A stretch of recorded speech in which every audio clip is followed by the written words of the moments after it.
What would you do if your commanding officer ordered you to take off your uniform, not knowing the military ink beneath would stop them in their tracks? This is the story of Maya Reyes and how a hidden tattoo changed everything at a military discharge hearing that nearly destroyed her future. Before we jump back in, tell us where you're tuning in from. And if this story touches you, make sure you're subscribed, because tomorrow, I've saved something extra special for you. The rain hammered against the windows of Camp Pendleton's administrative building as Staff Sergeant Maya Reyes pulled her service vehicle into the parking lot. At 28, she had perfected the art of military precision, crisp uniform, perfect posture, and the kind of unwavering discipline that had earned her respect through 8 years of exemplary service with the United States Marine Corps. Maya checked her reflection in the rearview mirror, ensuring her dark hair was secured in a regulation bun, not a strand out of place. Her dress blues were immaculate, the buttons polished to a mirror shine. Today wasn't just any day. It was the day that would determine whether her military career would continue or come to an abrupt, dishonorable end.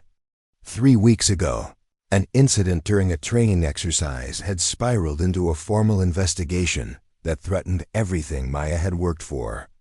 A miscommunication, a split-second decision, and now she faced accusations of insubordination and failure to follow established protocols.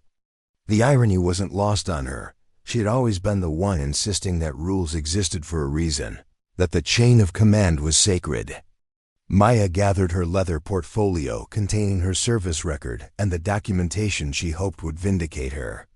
Inside were performance reviews, commendations, and testimonials from fellow Marines who had served under her leadership. 8 years of exemplary service condensed into pages that might not even be read if the board had already made its decision. The administrative building loomed before her, a sprawling concrete structure that seemed designed to intimidate. Maya had been inside countless times throughout her career, but never like this, never as someone whose future hung in the balance. She moved through the corridors with the efficient stride of someone who knew every corner of the base, nodding respectfully to superior officers and returning salutes from those beneath her rank. Maya's world at Camp Pendleton had always felt expansive: training grounds, barracks, mess halls, the camaraderie of her unit. But today, her world had shrunk to Conference Room 2B, where a discharge review board would determine if she deserved to remain a Marine. The conference room was austere, functional. A long table dominated the center, surrounded by high-backed chairs. American and Marine Corps flags stood in brass stands in the corner. The walls were adorned with photographs of distinguished Marine Corps leaders and framed citations describing acts of valor. The room smelled faintly of coffee and furniture polish, with an underlying hint of the industrial cleaner used throughout the base. Colonel James Harrison sat at the center of the table, flanked by Major Elizabeth Chun and Captain Robert Daniels. All three were expressions of professional detachment, but Maya had been in the Corps long enough to recognize the subtle signs of predetermined judgment. This wasn't a hearing. It was a formality before an execution. "Staff Sergeant Reyes," Colonel Harrison began, his voice carrying the kind of polite authority that suggested this was just procedure, nothing personal. "You understand why you've been called before this board?" Maya stood at parade rest, her voice steady. "Yes, sir. To address allegations of insubordination during the joint training exercise on April 15th, and to determine if my actions warrant disciplinary measures." Major Chun reviewed the file in front of her. "Staff Sergeant, the report indicates that you countermanded a direct order from Lieutenant Porter during a critical phase of the exercise, potentially endangering personnel and equipment. Do you dispute this characterization?" Maya felt her jaw tighten slightly. "Ma'am, I respectfully disagree with that characterization. I did modify the execution of the order based on changing conditions on the ground. The original order, if followed precisely as given, would have placed my team in unnecessary danger." Captain Daniels leaned forward. "Staff Sergeant, Are you suggesting that Lieutenant Porter issued an unsafe order? Maya recognized the trap. If she criticized a superior officer, she would be confirming the insubordination charge. If she backtracked, she would be admitting fault. Sir, I believe Lieutenant Porter issued the best order possible based on the information available to him at the time. However, I was physically present with my team and observed conditions that weren't visible from the command post. I made a tactical adjustment to accomplish the mission objective while prioritizing personnel safety. Preparing and narrating this story took us a lot of time, so if you are enjoying it, subscribe to our channel. It means a lot to us. Now back to the story. Colonel Harrison's expression hardened. Staff Sergeant Reyes, the chain of command exists for a reason. If every NCO decided to tactically adjust their orders, we would have chaos instead of a Marine Corps. Lieutenant Porter has filed a formal complaint stating that your actions undermined his authority and compromised the exercise objectives. Maya maintained her composure, though she felt a familiar heat rising in her chest. Sir, with respect, my primary responsibility was to my team's safety. The sudden appearance of civilian vehicles on the training route created an immediate hazard that wasn't accounted for in the original orders. Major Chun consulted her notes. According to Lieutenant Porter's statement, you were explicitly instructed to proceed along Route Bravo, regardless of civilian presence, as the exercise was designed to simulate urban deployment conditions. That's correct, ma'am, Maya acknowledged. However, the civilian presence wasn't a planned part of the exercise. These were unauthorized vehicles that entered the training area through an unsecured access point. Proceeding as ordered would have created a genuine safety hazard, not a simulated one. Captain Daniels was reviewing what appeared to be the after-action report. Staff Sergeant, did you attempt to communicate the changed conditions to Lieutenant Porter before modifying his order? Maya felt the first glimmer of hope. This was the crux of her defense. Yes, sir. I made 3 attempts to contact command about the civilian presence. When I couldn't establish clear communications due to unexpected radio interference, I had to make an immediate decision based on the Marine Corps' standing orders regarding civilian safety during training exercises. The 3 officers exchanged glances, and Maya could sense a shift in the room's atmosphere. Colonel Harrison spoke into the conference room phone, requesting that the communications log from the exercise be brought in. This was the evidence Maya had been counting on, proof that she had attempted to follow proper protocols before taking independent action. While they waited, Major Chun continued the questioning. Staff Sergeant Reyes, your service record indicates that you served 8 years with distinction, including 2 combat deployments. You've received commendations for leadership under fire and have an otherwise unblemished disciplinary record. Would you say that your experience in combat situations influenced your decision-making during this training exercise? Maya considered the question carefully. Ma'am, my combat experience has certainly shaped how I assess risk and make decisions under pressure. In combat, I learned that while orders are sacrosanct, they sometimes must be adapted to unforeseen circumstances. The primary mission, accomplishing objectives while protecting Marine lives, always comes first. Colonel Harrison was studying Maya with increased interest.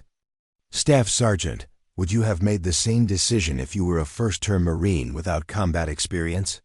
Sir, I believe the decision I made wasn't based on experience level, but on the core principles taught to every Marine from day one. Protect civilians, accomplish the mission, bring your people home safely. The door opened, and a young corporal entered with the communications log. He handed it to Colonel Harrison, saluted, and departed. The 3 officers spent several minutes reviewing the log, occasionally murmuring to each other. Major Chun looked up first. Staff Sergeant, this log confirms 3 attempted transmissions from your unit to command, approximately 2 minutes before you diverted from Route Bravo.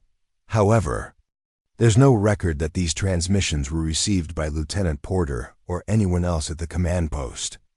Maya maintained her professional stance, but internally, she felt a surge of vindication. Yes, ma'am. As I stated, we experienced unexpected communication difficulties. When I couldn't confirm that command was aware of the civilian presence, I had to make an immediate decision based on the situation at hand. Captain Daniels was now studying the exercise map.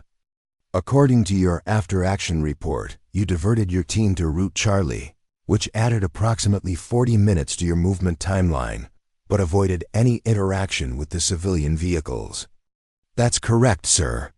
Route Charlie was longer, but allowed us to complete the exercise objectives without risk to civilians or disruption to the overall training scenario.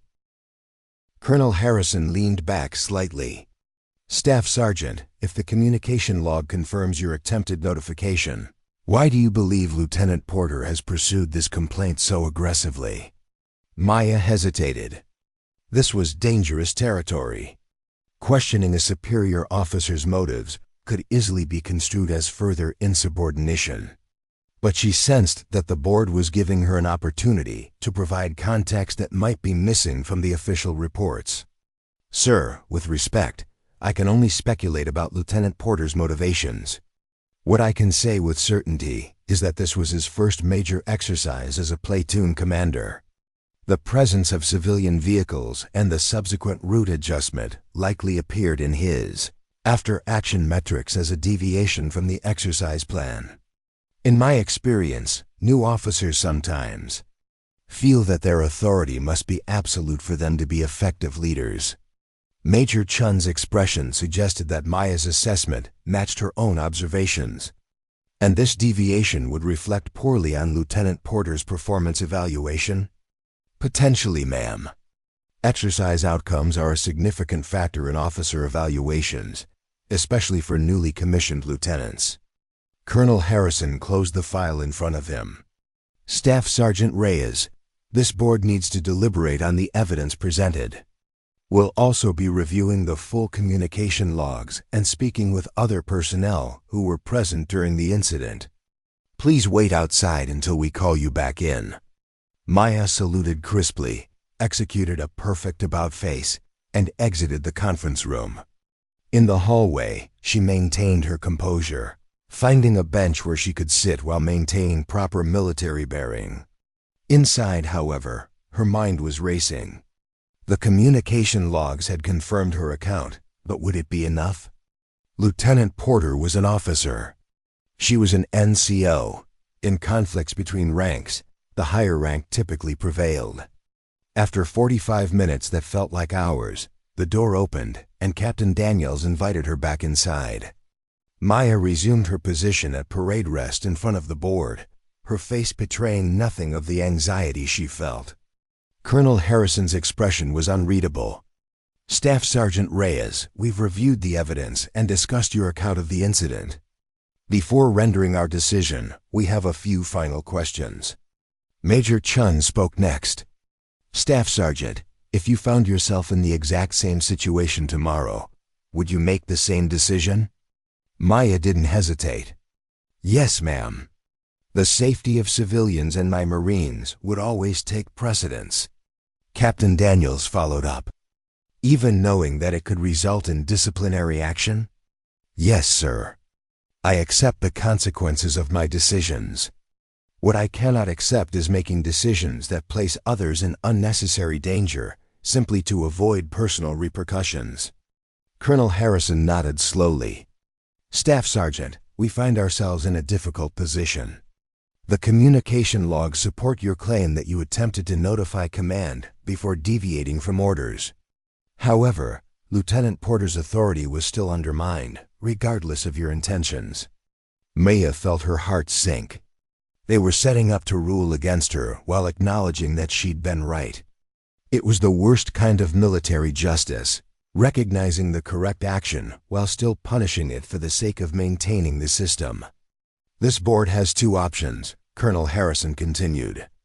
We can proceed with an official reprimand that would remain in your file and likely prevent future advancement, or we can pursue administrative separation for the good of the service. Administrative separation. A discharge that wasn't quite dishonorable, but would effectively end her military career. Maya felt her vision narrow as the implications sank in. 8 years of service, combat deployments, commendations, all potentially ending because she'd made the right call in a difficult situation. However, Colonel Harrison's voice cut through her thoughts. Before we render a decision, there's the matter of Lieutenant Porter's conduct to consider. Major Chun has raised concerns about whether his complaint represents a good faith assessment of the incident or an attempt to deflect from his own leadership failures. Major Chun nodded. Staff Sergeant Reyes, we've received conflicting accounts from other personnel present during the exercise. Several have supported your version of events, while others have aligned with Lieutenant Porter's. This inconsistency is troubling. Captain Daniels leaned forward. Staff Sergeant, Lieutenant Porter claims that you have a history of undermining junior officers' authority. He suggested that your combat experience has made you resistant to taking orders from less experienced officers. How do you respond to that allegation? Maya felt a cold anger building, but her voice remained professional. Sir, that allegation is categorically false. I have served under numerous junior officers throughout my career and have mentor relationships with several. I believe Lieutenant Porter is the first to ever raise such a concern. Colonel Harrison was studying Maya with increased intensity. Staff Sergeant, in the interest of getting to the truth of this matter, I'd like to speak with you more candidly. Would you be willing to remove your service jacket and speak with us as Maya Reyes, not just as Staff Sergeant Reyes? Maya felt her stomach drop. The request was unusual, a deliberate attempt to strip away the protective formality of military protocol and expose the person beneath the uniform. It was also technically a direct order from a superior officer. Sir, may I ask the purpose of removing my uniform jacket during an official proceeding? Staff Sergeant, this board needs to determine whether your actions reflect a systemic attitude problem or a legitimate exercise of judgment in unusual circumstances. Sometimes the uniform creates a barrier to honest communication. Maya recognized that she had little choice. Yes, sir. I understand. With deliberate movements, she began to unbutton her dress blues jacket. The room was silent except for the soft sound of brass buttons being unfastened. Maya removed her jacket with precision, folding it carefully and placing it on the chair beside her. She stood at parade rest in her white dress shirt, the outline of her undershirt visible beneath. Colonel Harrison's eyes widened slightly as he noticed, something through the white fabric, the faint outline of what appeared to be extensive tattooing on Maya's upper arm and shoulder. In the Marine Corps, tattoos were common, but they were typically covered by the uniform during formal proceedings. Staff Sergeant, are those tattoos service-related? He asked, his tone shifting from authoritative to curious. Maya hesitated, then spoke with quiet confidence. Yes, sir. They are. Major Chun leaned forward slightly. Staff Sergeant, would you mind showing us? Sometimes personal history provides context that isn't captured in official records. It wasn't technically an order, but Maya understood the implied direction. With steady hands, she rolled up her right sleeve, revealing a large, intricate tattoo that covered her shoulder and extended down her bicep. The room fell completely silent. The tattoo was military in nature, but not standard Marine Corps imagery. Inked in black and dark green was an elaborate design surrounding the insignia of MARSOC, Marine Special Operations Command. Below the insignia were the words, Critical Skills Operator, and a date, November 10, 2019. On her inner arm was a smaller tattoo, a black spade with a skull at its center. The unofficial emblem of Marine Raiders, the elite Special Operations Force within the Marine Corps. Colonel Harrison stared at the tattoo, his expression transforming from professional detachment to dawning recognition. The board members exchanged glances, clearly processing the significance of what they were seeing. Staff Sergeant Reyes, Colonel Harrison's voice had dropped to a near whisper. You're a raider? Maya stood straight, her bearing unwavering. Yes, sir. I served with Marine Special Operations Team, 8132, 2nd Marine Raider Battalion, from 2019 to 2022.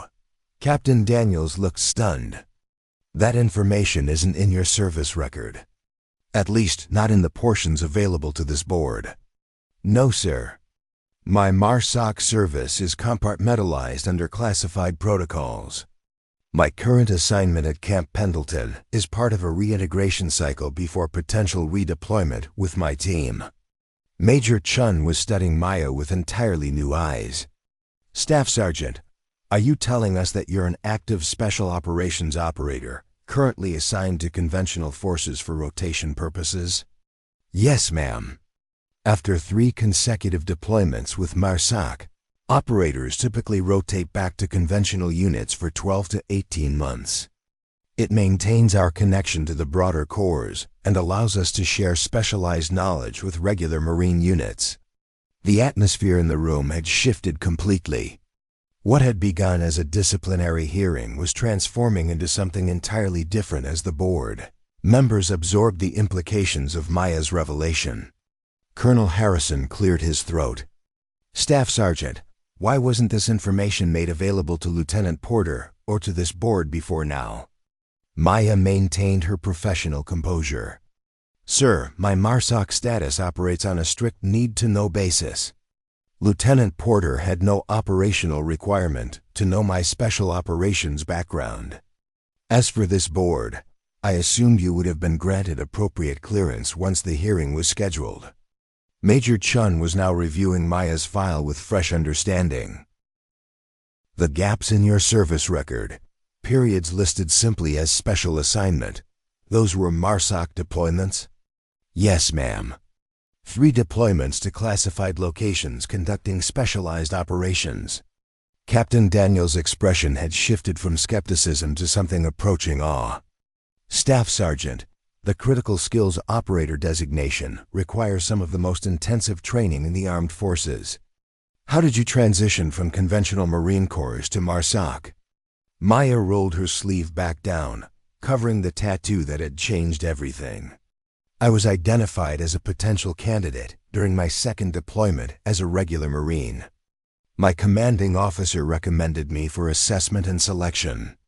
I completed the MARSOC training pipeline while officially assigned to advanced infantry training. Colonel Harrison was reassessing everything about the case before him. Staff Sergeant, given your specialized training and experience, I need to reconsider the context of the incident with Lieutenant Porter. Would it be accurate to say that your decision-making during the training exercise was informed by operational standards that Lieutenant Porter might not have been familiar with? Maya chose her words carefully. Sir, MARSOC operators are trained to make independent decisions when circumstances change and communication isn't possible. We're taught that mission accomplishment and force protection sometimes require adaptation of orders when conditions on the ground differ from command's understanding. Major Chun nodded. In special operations, this flexibility is considered a feature, not a bug. Precisely, ma'am. What might appear as insubordination in a conventional unit is standard procedure for special operators faced with dynamic situations. The board members exchanged meaningful glances. Colonel Harrison spoke into the conference room phone, requesting a secure line to Marine Special Operations Command Headquarters. While they waited, Captain Daniels continued questioning. Staff Sergeant, why would someone with your specialized training be participating in a basic combined arms exercise? It seems like an underutilization of your skills. Maya allowed herself a small smile.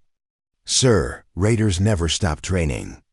Even basic exercises offer opportunities to maintain fundamental skills and mentor conventional forces. Additionally, my team was using the exercise to practice covert observation techniques. We were embedded throughout regular units, observing without being detected. Major Chun raised an eyebrow. So other Raiders were present during this incident? Yes, ma'am. 3 other operators were positioned throughout the exercise area, maintaining communication through alternative channels.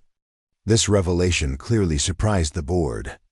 The idea that special operations personnel had been covertly observing the entire exercise, including Lieutenant Porter's command decisions, cast everything in a different light.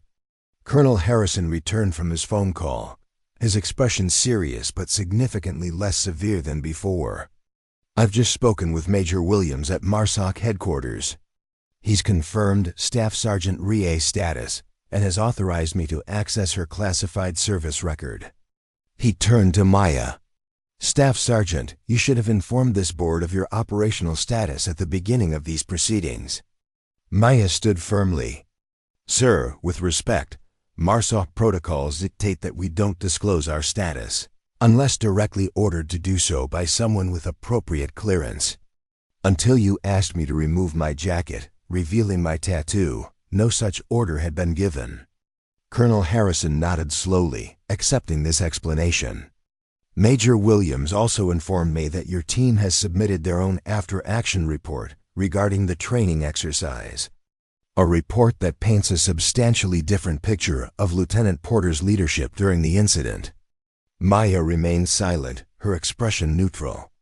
"According to this report," Colonel Harrison continued, "Lieutenant Porter was observed ignoring multiple communications from other units about civilian presence before your team encountered the situation. Is that consistent with your understanding?" "Sir, I was focused on my team's immediate situation. I wouldn't want to speculate on Lieutenant Porter's actions beyond what I directly observed." Major Chun seemed impressed by Maya's diplomacy. "Staff Sergeant, your restraint is commendable. Many in your position might be tempted to use this revelation to shift blame entirely to Lieutenant Porter." Maya's response was measured. "Ma'am, one of the first things we learn in MARSOC is that mission failure or success rarely comes down to a single individual. Complex operations involve multiple decision points and numerous personnel. Placing blame doesn't improve future performance." Colonel Harrison closed the file in front of him with finality. "Staff Sergeant Reyes, in light of this new information and confirmation from MARSOC Command, this board is terminating these proceedings immediately. No disciplinary action will be taken regarding the training exercise incident." Maya maintained her professional bearing, but internally, she felt a wave of relief wash over her. "Thank you, sir. However," the colonel continued, "there is the matter of proper communication protocols between special operations personnel operating within conventional units. This incident highlights potential gaps in our procedures that need to be addressed." "I agree completely, sir." Major Chun was making notes. "Staff Sergeant, would you be willing to help develop improved guidelines for similar situations in the future? Your perspective as both a conventional Marine and a Raider would be invaluable." "I would be honored, ma'am." Captain Daniels had one final question. "Staff Sergeant, what about Lieutenant Porter? His complaint against you was filed without knowledge of your special operations status, but it still represents a significant misjudgment." Maya considered her response carefully. "Sir, Lieutenant Porter is a newly commissioned officer learning the complexities of battlefield command. This situation has been educational for him as well. I believe a mentorship approach would be more valuable than any formal reprimand." Colonel Harrison nodded approvingly. "That's a remarkably generous perspective, Staff Sergeant. Sir, in special operations, we learn quickly that grudges and ego have no place in effective teams. Lieutenant Porter has potential. He just needs guidance." The board members exchanged impressed glances. Colonel Harrison stood, signaling that the hearing was concluding. "Staff Sergeant Reyes, you're dismissed. Please report to Major Chun's office tomorrow at 0900 to begin work on those improved communication protocols." Maya came to attention and saluted. "Yes, sir." "Thank you, sir." As she prepared to leave the conference room, Colonel Harrison spoke again, his tone less formal. "Staff Sergeant, if I may ask the date on your tattoo, November 10th, 2019. That's not just when you join MARSOC, is it? Maya paused, her hand on the door. No, sir. November 10th, 2019, was Operation Midnight Spear, my first mission as a raider. We lost 2 team members that night, but successfully extracted 14 hostages from a compound that was believed to be impenetrable. The silence that followed was heavy with respect. Colonel Harrison nodded once, understanding the weight of what she'd shared. Carry on, Staff Sergeant. Maya reclaimed her service jacket, put it on with precision, and exited the conference room with the same disciplined bearing she'd maintained throughout the hearing. In the corridor outside, several Marines who had been waiting for their own proceedings watched her with curious expressions, clearly wondering about the unusually short duration of her board. As Maya walked through Camp Pendleton's administrative building, she felt a complex mixture of emotions. Relief that her career would continue. Sadness at having to reveal her MARSOC identity, which she'd kept carefully compartmentalized. And a quiet determination to ensure that the lessons from this incident improved the Corps as a whole. Outside, the rain had stopped, and rays of late afternoon sun broke through the clouds. Maya paused on the steps of the administrative building, taking a moment to absorb what had just happened. Her phone buzzed with a message from an encrypted number she recognized immediately, her team leader, checking on the outcome of the hearing. All clear, she texted back. Cover compromised, but mission intact. The response came seconds later. Roger that. Team gathering at usual place, 1900 hours. Maya smiled. Tonight, she would be among people who understood the complexities of living between 2 worlds, the structured hierarchy of the conventional Marine Corps and the adaptive, independent mindset of special operations. People who carried the same hidden weight of classified missions, split-second decisions, and memories that couldn't be shared with the outside world. As she walked to her vehicle, Maya noticed Lieutenant Porter exiting the building, his expression a mixture of confusion and apprehension. Their eyes met briefly, and Maya made a decision.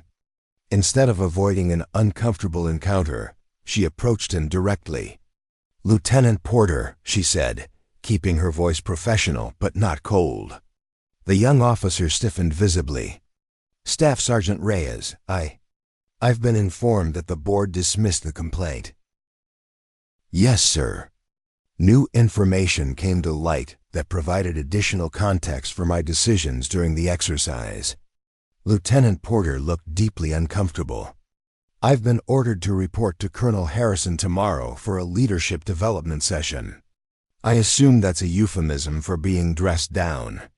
Maya shook her head slightly. "I don't believe that's the Colonel's intention, sir. If I may speak freely." The lieutenant nodded, curiosity overcoming his discomfort. "Sir, every officer and every NCO in the Corps makes mistakes, especially early in their career. What defines us isn't the mistakes themselves, but how we respond to them and what we learn." "That sounds suspiciously like forgiveness, Staff Sergeant," Porter said, his tone uncertain. Maya allowed herself a small smile. "Not forgiveness, sir. Understanding. The training exercise created a situation where we were working from different rulebooks. That's a systemic problem, not a personal one." Lieutenant Porter studied her with newfound interest. "Colonel Harrison mentioned that you have specialized training that wasn't reflected in your personnel file." He couldn't elaborate further. "Yes, sir. Let's just say I've had opportunities to observe how effective leaders adapt when circumstances change unexpectedly." The lieutenant nodded slowly, processing this cryptic response. "Staff Sergeant, would you be willing?" He hesitated, clearly struggling with his pride. "Would you consider providing some informal mentorship? I recognize that I have significant room for improvement." The request surprised Maya, but she respected the courage it took for an officer to ask an NCO for guidance. "I'd be honored, sir. Perhaps we could schedule some time next week to review the exercise and discuss alternative approaches." Relief washed over Lieutenant Porter's face. "Thank you, Staff Sergeant." I appreciate the opportunity to learn from your experience." As they parted ways, Maya reflected on how differently this day had unfolded from what she had expected. What had begun as a potential end to her military career had transformed into an opportunity to bridge the gap between conventional and special operations forces, to share knowledge that might ultimately save lives in real-world operations. That evening, Maya joined her fellow raiders at a quiet off-base location they frequented when not deployed. The converted warehouse served as both a private training facility and a safe space where they could speak freely about their experiences without worrying about classification issues. Master Sergeant James Keller, her team leader, greeted her with a nod. "So, the infamous disciplinary board. How many jaws hit the floor when they saw the ink?" Maya laughed. All three simultaneously. You could have heard a pin drop. The other 6 members of her team gathered around, beers in hand, eager to hear the details. Maya recounted the hearing, from the initial accusations through the dramatic moment when her MARSOC tattoo had changed everything. Staff Sergeant Rodriguez shook his head. "That's why I keep my Raider ink on my back.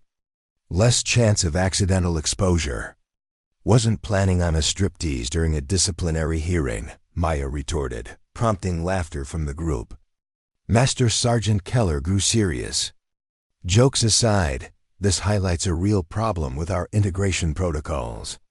When raiders rotate back to conventional units, there needs to be a better system for handling operational conflicts without compromising our cover." Maya nodded. "That's exactly what Major Chun wants me to help develop. New protocols for special operators embedded in conventional forces." Gunnery Sergeant Washington raised his bottle in a mock toast. "Leave it to Reyes to turn a disciplinary hearing into a policy development opportunity. Always finding the mission in the chaos." The team laughed, but there was genuine respect behind the teasing. They all understood the delicate balance required to operate effectively in both worlds, the rigid hierarchy of conventional forces and the adaptable, mission-focused approach of special operations. As the evening progressed, conversation shifted to their upcoming deployment, just 3 months away. The details were still classified, but they all felt the familiar mixture of anticipation and focus that preceded a return to operations. "You know," Staff Sergeant Miller said during a lull in the conversation, "sometimes I wonder if we're doing ourselves a disservice by maintaining such strict separation between raiders and conventional Marines." Maya considered this. "There are good operational security reasons for the separation, but I see your point. Today made me realize how much both sides could learn from each other." Master Sergeant Keller nodded thoughtfully. "The Corps produces excellent Marines, but different mission requirements call for different approaches. Conventional forces need structure and clear chains of command for large-scale operations. We need flexibility and independent judgment for small team missions behind enemy lines. The problem," Maya added, "is that we sometimes act like these are opposing philosophies instead of complementary tools in the same toolbox." The conversation continued late into the night, a rare opportunity for reflection among people who spent most of their time focused on the mission immediately in front of them. By the time Maya drove back to her on-base housing, she had a clearer vision of what she hoped to accomplish during her remaining time at Camp Pendleton. The next morning, Maya reported to Major Chun's office precisely at 0900. To her surprise, Colonel Harrison and Captain Daniels were also present, along with 2 officers she didn't recognize wearing the distinctive insignia of MARSOC Command. "Staff Sergeant Reyes," Major Chun began. "Let me introduce Lieutenant Colonel Marcus Wilson and Major Sarah Blackwood from Marine Special Operations Command. They flew in this morning, specifically to discuss the protocols we talked about yesterday." Maya came to attention. "Sir, ma'am, it's an honor." Lieutenant Colonel Wilson gestured for her to be at ease. "Staff Sergeant Reyes, your incident has highlighted a gap in our procedures that MARSOC Command has been concerned about for some time. When raiders rotate back to conventional units, we've had numerous cases of operational friction similar to yours, though few have escalated to formal boards. Major Blackwood nodded. What makes your situation unique is your proposed solution. Instead of simply clarifying the chain of command, you've suggested using these rotation periods as opportunities for cross-training and knowledge transfer between special operations and conventional forces. Maya was surprised that her casual conversation with her team had already reached MARSOC command. Ma'am, I believe both sides have valuable perspectives to share. Raiders can learn from the structured approach of conventional units, while conventional Marines could benefit from understanding the decision-making frameworks we use in uncertain situations. Colonel Harrison joined the conversation. Staff Sergeant, we're proposing a pilot program here at Camp Pendleton. A formal structure for raiders, rotating through conventional units to provide mentorship and specialized training without compromising their operational security. And conversely, Captain Daniels added, a pathway for identifying and developing potential raider candidates from conventional forces.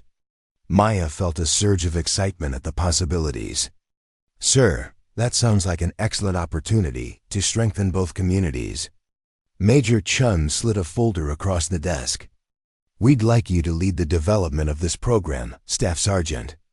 Your unique perspective as someone who has excelled in both conventional and special operations roles makes you ideally suited to bridge these worlds. Maya's heart raced with equal parts excitement and trepidation as she absorbed the magnitude of what was being proposed. What had begun as a disciplinary hearing that threatened her career had somehow transformed into an opportunity to create lasting change within the Marine Corps. I'm honored by your confidence, she replied, keeping her voice steady despite her excitement.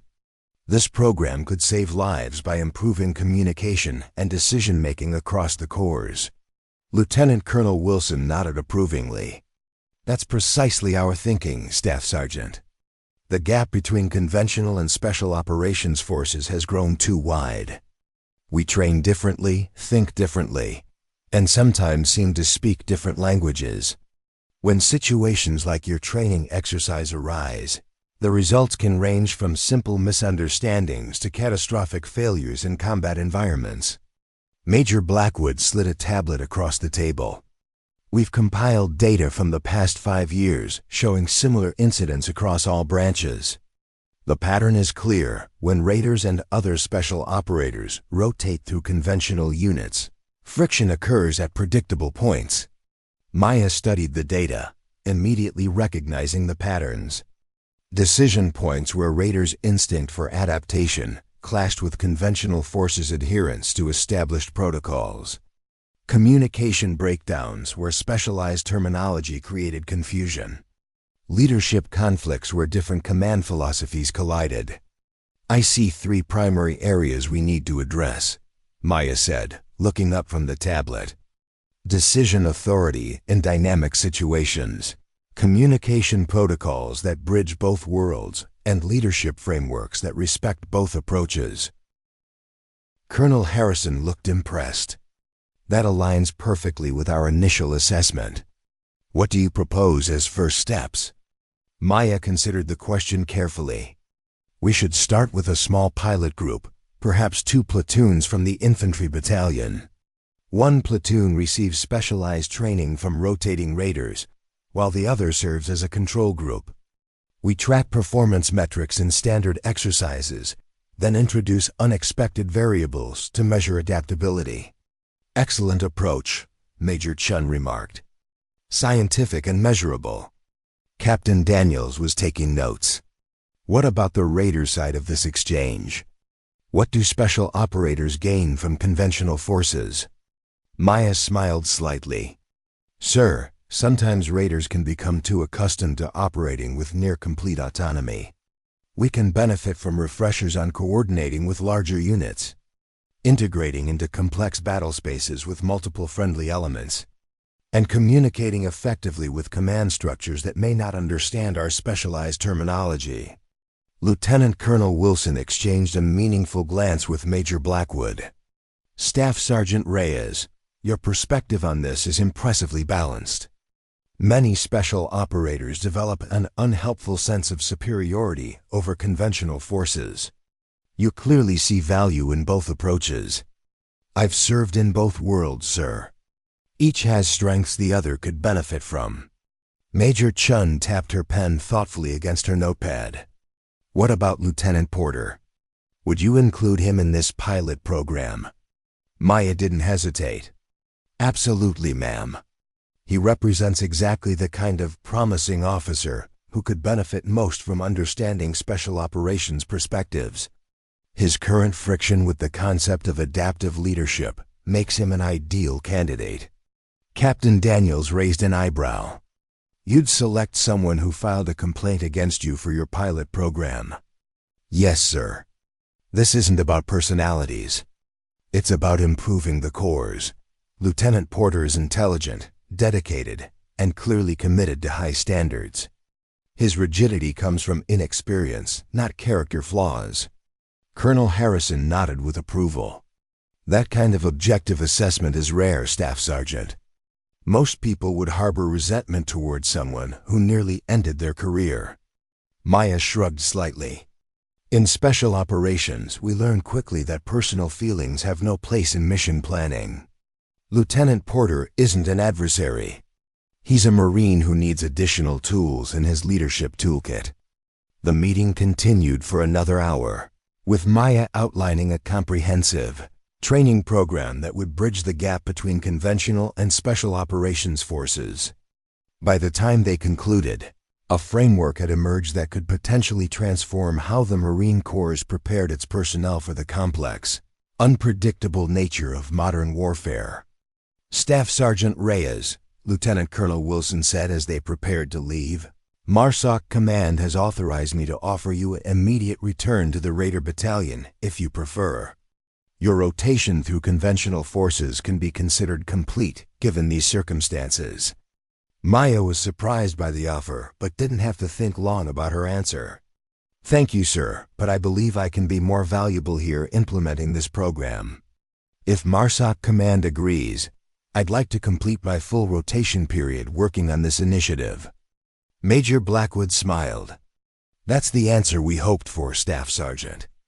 Your unique perspective makes you the ideal person to bridge these worlds. As Maya left the meeting, she felt a renewed sense of purpose. The path ahead wouldn't be easy. Institutional change never was, especially in an organization as tradition-bound as the Marine Corps. But she now had the opportunity to create something that could save lives and improve operations across the entire service. The next 3 weeks passed in a whirlwind of activity. Maya divided her time between developing the training curriculum, selecting personnel for the pilot program, and coordinating with both conventional and MARSOC command structures.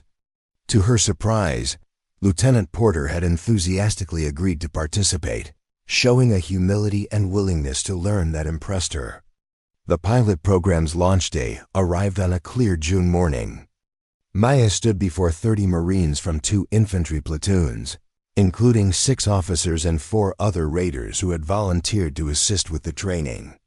Lieutenant Porter stood among the officers, his expression a mixture of curiosity and determination. Marines, Maya began, her voice carrying across the training area.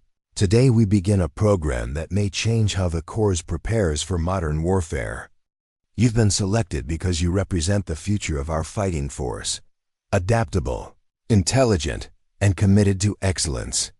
She paced slowly, making eye contact with each Marine. This program isn't about turning conventional forces into raiders, or vice versa.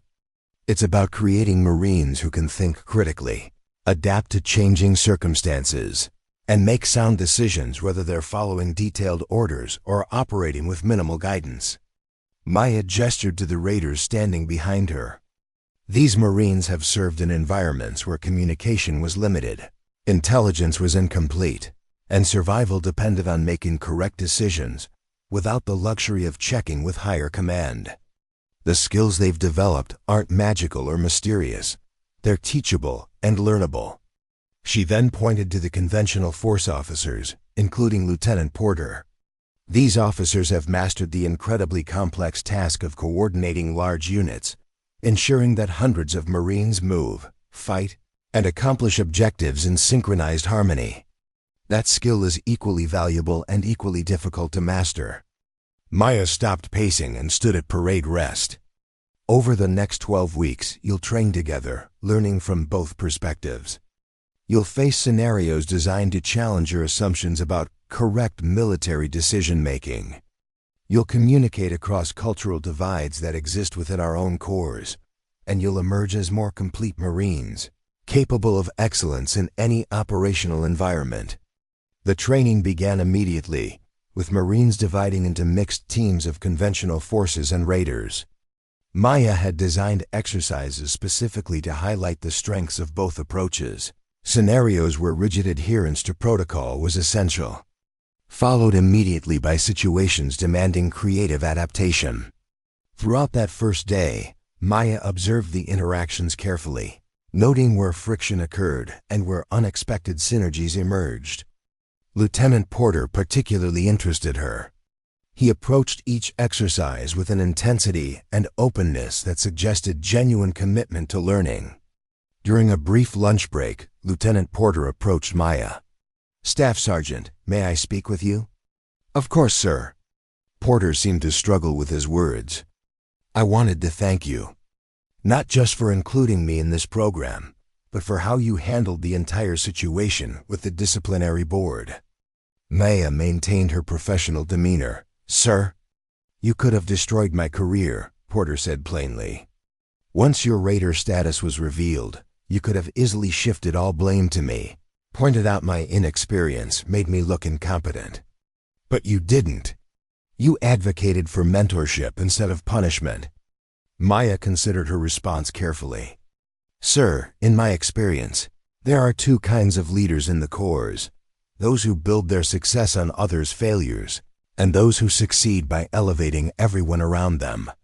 The first type may rise quickly, but they create toxic environments that ultimately fail when tested in combat. The second type builds resilient teams that adapt and overcome regardless of circumstances." Lieutenant Porter nodded thoughtfully. "I think I've been trained to be the first type without realizing it. The competitive nature of officer evaluations, the focus on individual achievement, it creates a mindset where other leaders become rivals rather than teammates. That's a valuable insight, sir. Recognizing that tendency is the first step toward countering it." Porter's expression grew more determined. "I want to learn the raider approach to leadership. Not because I plan to join special operations, but because I think it would make me a better conventional force officer." Maya smiled slightly. "That's exactly what this program is designed to facilitate, sir. The best elements of both worlds, combined to create more effective Marines regardless of their specific roles." As Lieutenant Porter returned to his team, Maya felt a profound sense of satisfaction. This was why she had fought to stay in the corps, not for personal vindication, but for the opportunity to effect genuine change, to share hard-earned wisdom that might save lives in future conflicts. The training continued throughout the afternoon, with each exercise building on lessons from the previous one. By day's end, Maya could already observe subtle shifts in how the conventional forces approached problems, considering options that might have seemed unorthodox just hours earlier. After dismissing the Marines, Maya met with her fellow raiders to debrief. Staff Sergeant Rodriguez grinned as he dropped into a chair. "I've got to admit, Reyes, I was skeptical about this whole program, but these conventional guys are picking things up faster than I expected." Gunnery Sergeant Washington nodded. "Lieutenant Porter particularly. For someone who filed a complaint over adaptive decision-making, he's showing remarkable openness to our approach." Maya wasn't surprised. Lieutenant Porter's issue wasn't stupidity or arrogance, it was training and experience. He's been taught that deviation from orders equals failure, so that's how he evaluated my actions. Now he's seeing the context that was missing. Master Sergeant Keller, who had joined them for the day's training, leaned forward. This program has potential beyond what I initially imagined. If we can successfully bridge these two worlds, we might fundamentally change how the Corps prepares for future conflicts. That's the goal, Maya affirmed. A Marine Corps where special operations principles inform conventional training, and where raiders maintain strong connections to the larger force. As weeks passed, the program produced increasingly impressive results. The pilot platoon consistently outperformed the control group in adaptive scenarios, while maintaining equal proficiency in standard operations. More importantly, the cultural divide between special operations and conventional forces began to narrow, with each group developing increased respect for the other's capabilities and approaches. Lieutenant Porter emerged as one of the program's most enthusiastic advocates.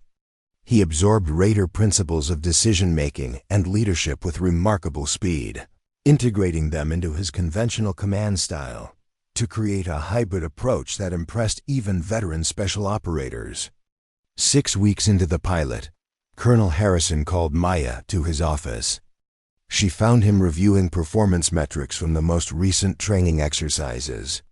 Staff Sergeant Reyes, these results exceed our most optimistic projections, Harrison said, gesturing to the data. The pilot platoon is outperforming the control group by significant margins in adaptive scenarios, while maintaining standard proficiency in conventional operations. Maya stood at parade rest. Thank you, sir. The Marines in both groups have been extremely dedicated. MARSOC Command is impressed as well, Harrison continued. They've authorized expansion of the program to include all infantry battalions at Camp Pendleton, with potential Corps-wide implementation pending final results. Maya felt a surge of pride. What had begun as a disciplinary hearing was now shaping Marine Corps' training doctrine. That's excellent news, sir. Colonel Harrison leaned back in his chair. Staff Sergeant, I've received orders regarding your status. Given the success of this program and your central role in its development, MARSOC Command has extended your rotation with conventional forces for an additional 6 months to oversee the expanded implementation. Maya had mixed feelings about this news. Part of her longed to return to her Raider team and the specialized missions they conducted. But another part recognized the historic importance of what they were creating, a new approach to Marine Corps, training that could save countless lives in future conflicts. I understand, sir. I'm honored to continue leading this initiative. Harrison nodded. There's more, Staff Sergeant. Upon completion of this assignment, you're being considered for promotion to Gunnery Sergeant and potential selection for the Marine Corps Staff Academy. Your work here has caught the attention of several generals who believe your perspective would be valuable at the policy level. Maya struggled to maintain her composure. The Staff Academy prepared Marines for senior leadership positions, potentially opening a path to becoming a senior NCO who could influence Corps-wide training and operational doctrines. Thank you, sir. I'm grateful for the opportunity. As Maya left Colonel Harrison's office, she found Lieutenant Porter waiting in the hallway. Good news, Staff Sergeant. You look like someone just told you you've been selected for Force Recon. Maya smiled. Something like that, sir. The program's being expanded to all infantry battalions at Pendleton. Porter's face lit up. That's fantastic. The Marines in my platoon can't stop talking about how much they've learned. Even the skeptics are coming around. I've noticed, sir. Your platoon has shown remarkable progress. Lieutenant Porter hesitated, then spoke more quietly. Staff Sergeant, I owe you an apology. Not just for filing the complaint, but for my attitude throughout that training exercise. I was so focused on proving myself as a new officer that I missed the bigger picture. Maya shook her head. No apology necessary, sir. We all start somewhere. What matters is growth. Well, I've learned more about effective leadership in the past 6 weeks than in 4 years at Annapolis, Porter admitted. The ability to adapt without losing sight of mission objectives, To trust subordinates' judgment while maintaining overall command. Integrity. These aren't contradictory skills as I once thought. Maya nodded. That's the heart of what we're trying to teach, sir. Not that orders don't matter, but that the underlying purpose of those orders matters more.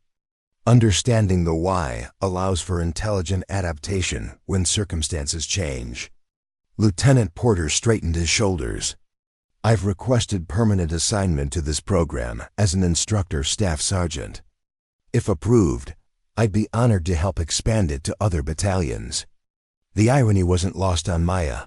The officer who had nearly ended her career now wanted to help propagate her training methodology throughout the corps. It was perhaps the clearest validation of everything she believed about leadership and the potential for growth in every Marine. We'd be fortunate to have you, sir. As Lieutenant Porter walked away, Maya reflected on the unexpected journey of the past 2 months.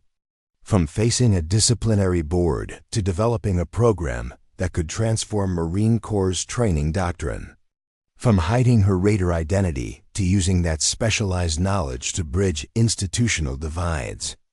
The tattoo that had once seemed a liability, a mark that separated her from conventional Marines, had become the catalyst for positive change that would benefit the entire Corps. What had begun as a forced revelation had transformed into an opportunity to share hard-earned wisdom that might save lives in future conflicts.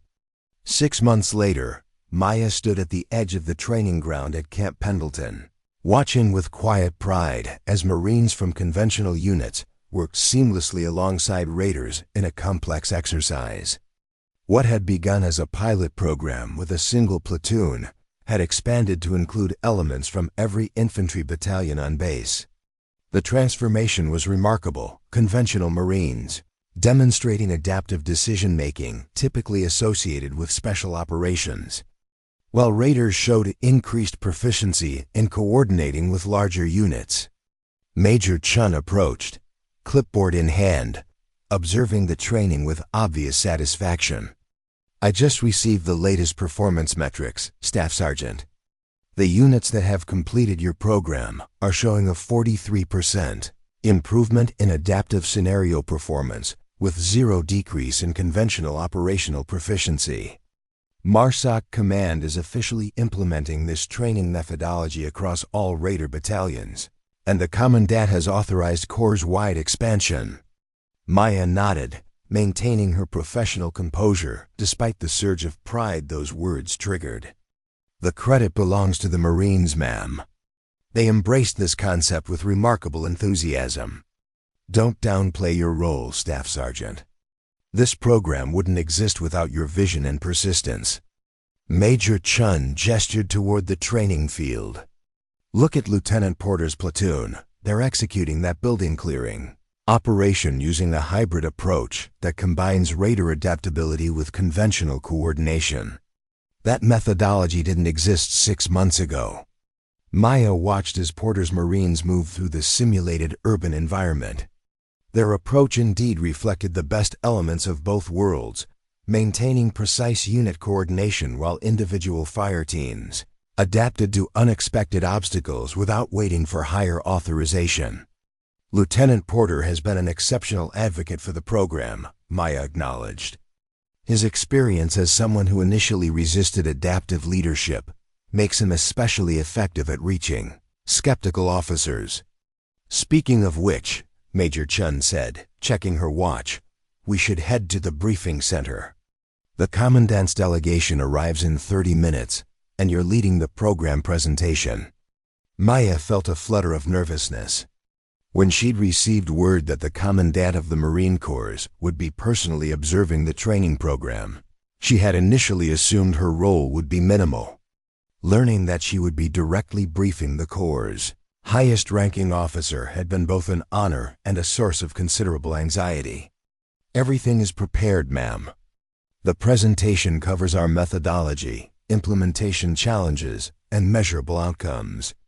As they walked toward the briefing center, Maya reflected on the journey that had brought her here. From facing a disciplinary board that threatened her career to presenting a revolutionary training program to the commandant himself, all because a moment of crisis had forced her to reveal the identity she'd kept hidden for years. The briefing center was already filling with senior officers when Maya arrived. Colonel Harrison nodded respectfully as she entered, a far cry from the skeptical administrator who had questioned her judgment 6 months earlier. Lieutenant Colonel Wilson and Major Blackwood from MARSOC were present, along with generals from several Marine divisions who had traveled to observe the program firsthand. At precisely 1400 hours, the room came to attention as General Michael Reynolds, 39th Commandant of the Marine Corps, entered with his staff. At 62, Reynolds had the bearing of someone who had spent decades in the unforgiving crucible of military leadership. His presence commanded immediate respect without a word being spoken. "As you were," Reynolds said, taking his seat at the center of the conference table. His gaze swept the room, eventually settling on Maya. "Staff Sergeant Reyes, I understand you're the architect of this training initiative." Maya stood at parade rest. "Yes, sir." Along with a dedicated team from both conventional forces and MARSOC. The commandant gestured toward the presentation materials. "I've reviewed the preliminary data and spoken with several officers who've completed the program. The results are impressive. Please proceed with your briefing." For the next 30 minutes, Maya presented the program's methodology, implementation strategy, and outcomes. She explained how the integration of Raider decision-making frameworks into conventional training had created Marines who could operate effectively across the spectrum of modern warfare, maintaining unit cohesion in large-scale operations while adapting to unexpected circumstances without losing sight of mission objectives. Throughout the presentation, the commandant asked pointed questions that demonstrated his deep understanding of both conventional and special operations approaches. Maya answered each query with precision, drawing on her unique experience in both worlds to illustrate how the program bridged long-standing cultural divides within the Corps. The key insight, Maya explained, approaching the conclusion of her briefing, was recognizing that what appeared to be conflicting approaches were actually complementary. Conventional forces excel at synchronized operations with multiple moving parts. Raiders excel at independent decision-making in fluid situations. By teaching each group to appreciate and incorporate elements of the other's approach, we've created Marines who can shift seamlessly between operational paradigms as circumstances require. The commandant nodded, his expression thoughtful. The modern battlefield demands exactly this kind of adaptability. Our enemies don't conform to our organizational preferences or operational plans. They exploit gaps and seams in our approach, particularly the disconnect between conventional and special operations forces. He turned to address the room. "This program represents the kind of innovative thinking the Corps needs to maintain our edge in an increasingly complex security environment. I'm authorizing immediate expansion to all major Marine installations, with full implementation to be completed within 18 months. Maya felt a wave of satisfaction washing over her. The program that had begun as a response to her disciplinary hearing would now transform training throughout the entire Marine Corps. "Staff Sergeant Reyes," the commandant continued, "I understand your rotation with conventional forces ends next month. What are your plans after that?" Maya had been expecting to return to her Raider team, but recent conversations with MARSOC Command had suggested other possibilities. "Sir, I've been offered several options, including return to my Raider team, assignment to the Staff Academy, or continuation with this program in an expanded role. I haven't made my decision yet." The commandant studied her with interest. "Before you make that decision, I'd like to offer another option. My staff is establishing a new office focused on integrated training development, creating the next generation of Marine Corps training methodologies that bridge the conventional special operations divide. We need someone with experience in both worlds to help lead that effort. Maya struggled to maintain her professional composure. Sir, that sounds like a staff officer position.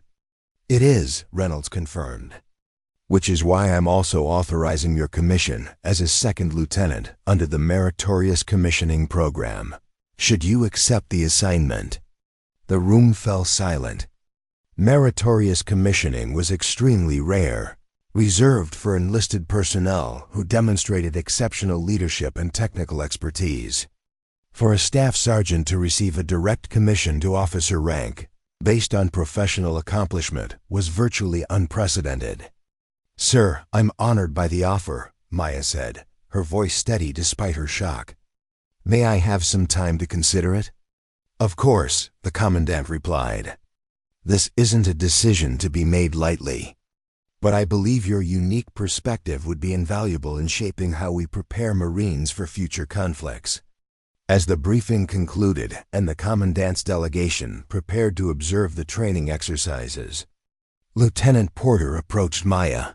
Staff Sergeant, rumor has it you're about to trade those chevrons for a gold bar. Congratulations.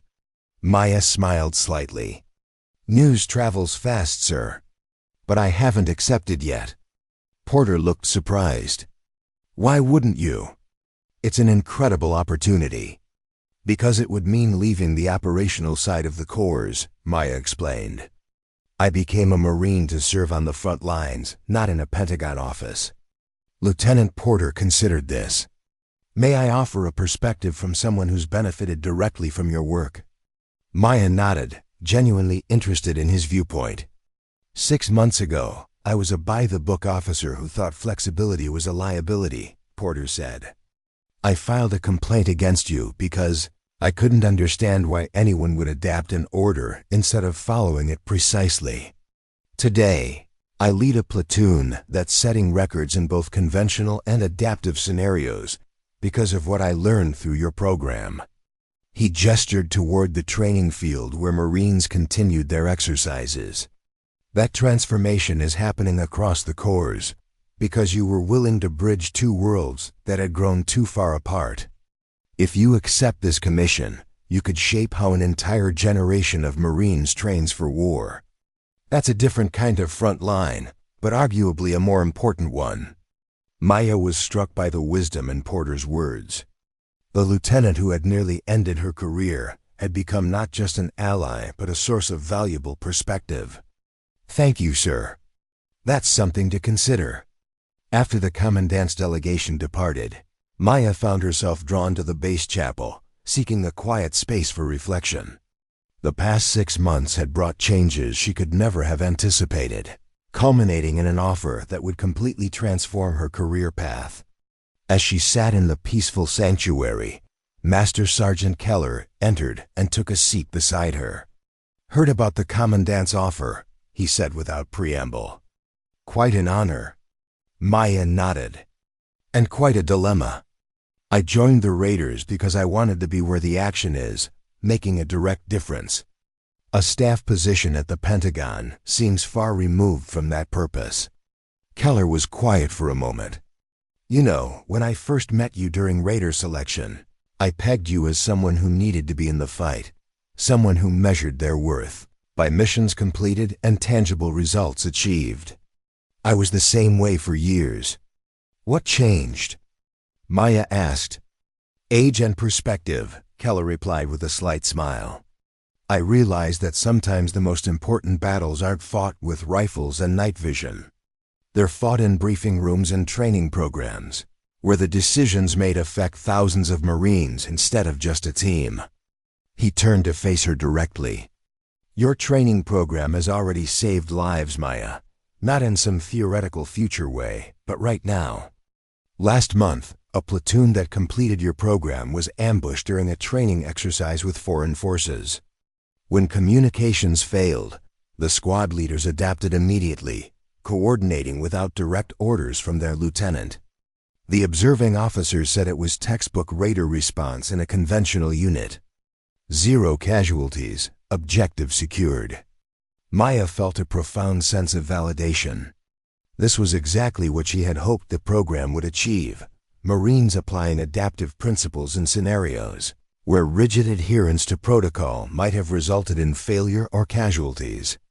The Commandant is offering you a chance to multiply that impact across the entire Corps, Keller continued.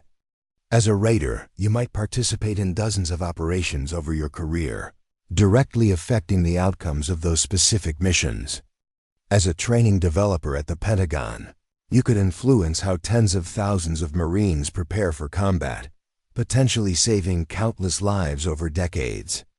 Maya understood the logic, but still felt conflicted. I never saw myself as an officer, much less a staff officer. Keller chuckled. Few of the best officers did. The ones who dream about rank from day one rarely make good leaders. The ones who have to be convinced to accept the responsibility are often the ones who handle it best. He stood to leave, placing a hand briefly on her shoulder.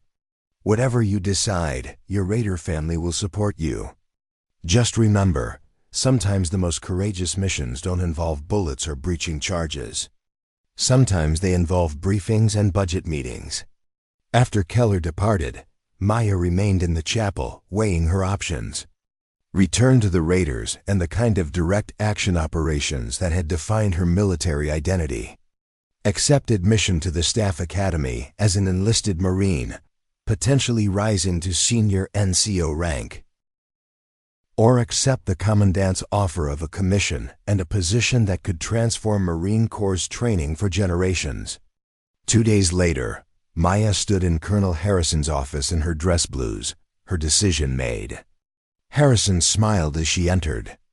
The Commandant's office has been calling daily for your answer, Staff Sergeant. They're not accustomed to waiting. I appreciate their patience, sir.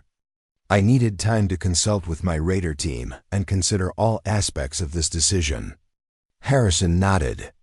And what have you decided? I'm accepting the commission and the Pentagon assignment, sir, Maya said, her voice firm with conviction. The opportunity to shape Corps-wide training doctrine is too important to decline. Excellent, Harrison replied. I believe it's the right decision, though I understand it wasn't easy. The Commandant has authorized an immediate promotion ceremony if you're ready. Maya was surprised. Today, sir? No time like the present. The paperwork was processed as soon as you notified us of your decision. There's a small gathering in the base auditorium, just the program staff and your Raider team. Nothing elaborate, but appropriate for the occasion. An hour later, Maya stood before a group of Marines who had become not just colleagues but friends through the development of the training program. Colonel Harrison presided over the ceremony, with Lieutenant Colonel Wilson from Marsoc and Lieutenant Porter among those in attendance. Her Raider team stood together, their presence representing the special operations community that had shaped her into the leader she had become. As Harrison read the commissioning order, Maya reflected on the journey that had brought her to this moment. From the disciplinary hearing that had threatened her career to a commissioning ceremony that would transform it. From hiding her Raider identity to using that specialized knowledge to bridge institutional divides that had existed for generations. Raise your right hand and repeat after me, Colonel Harrison instructed, beginning the oath of office. As Maya spoke the familiar words with new meaning, she caught sight of Lieutenant Porter in the audience. The officer who had filed the complaint that nearly ended her career now stood watching her commissioning with genuine respect and admiration. It was perhaps the most powerful testament to the program's success, that it had not only changed how Marines trained, but how they viewed leadership itself. After the ceremony, as Marines approached to congratulate her, Maya found herself face to face with Master Sergeant Keller. He rendered a perfect salute, which she returned with equal precision. "Permission to speak freely, ma'am?"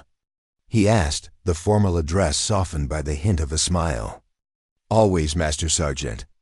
Remember when you first joined the Raiders, and I told you that the hardest part wouldn't be the training or the missions, but learning when to adapt and when to adhere to protocol?" Maya nodded. "I remember thinking you were just testing my commitment to following orders. Most new operators do, Keller replied. But that balance, knowing when to follow the book precisely and when to write a new chapter, that's what separates good Marines from great ones. You've not only mastered that balance, but found a way to teach it to others who never thought they needed it. He extended his hand. The Raiders are losing an outstanding operator today. But the Marine Corps is gaining something far more valuable.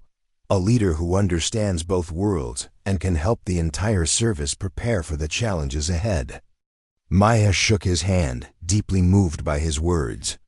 I wouldn't be here without what I learned in the Raiders. Everything that made this program successful came from what you and the team taught me. And that's exactly why you're the right person for this new mission, Keller said. You don't see conventional and special operations as opposing forces. You see them as complementary elements of the same Marine Corps family. As the gathering began to disperse, Lieutenant Porter approached. He saluted crisply, which Maya returned. Congratulations, Lieutenant Reyes. I suspect this is just the first of many promotions in your future. Thank you, Lieutenant Porter. None of this would have happened without your involvement. Porter laughed. I filed a complaint that could have ended your career. I'm not sure that deserves gratitude. It was the catalyst that revealed my Raider background, Maya pointed out. Without that revelation, there would be no integrated training program, no commandant's interest, no commission. She smiled. Sometimes our greatest opportunities come disguised as our biggest challenges. The complaint forced me to reveal a part of my identity I'd been hiding, and that revelation created possibilities I never imagined. The following week, as Maya prepared to depart for her new assignment at the Pentagon, she visited the base armory one last time. The tattoo that had changed everything was visible beneath her T-shirt as she cleaned and inspected her service weapon before turning it in. Gunnery Sergeant Washington, who had assisted with the training program, noticed her there. Last day at Pendleton, ma'am.